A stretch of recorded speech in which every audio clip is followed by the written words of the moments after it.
কিভাবে বিএনপির একজন নেত্রী বলছেন আমরা চাইলে এখানে গুন্ডা নিয়ে আসতে পারতাম, অর্থাৎ গুন্ডার পৃষ্ঠপোষকতা ওনারা দিয়ে আসছেন। আমরা দেখছি নির্বাচন কমিশনের বাহিরে লাঠি সুটা নিয়ে মহড়া দিচ্ছে।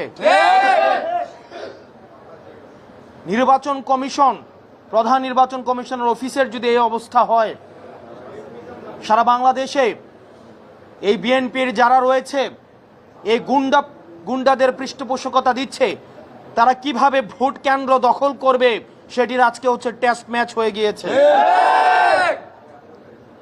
এবং এইসব নেতাকর্মী বাংলাদেশে কিভাবে, হাসিনার সময় আমরা বলতে শুনেছি, হাসিনা বলতো 20টা হুন্ডা 10টা গুন্ডা, নির্বাচন ঠান্ডা। আর আজকে রুমিন ফারহানা, যিনি হাসিনার কাছে ফ্ল্যাটের জন্য আবেদন করেছেন, যিনি হাসিনার পতনে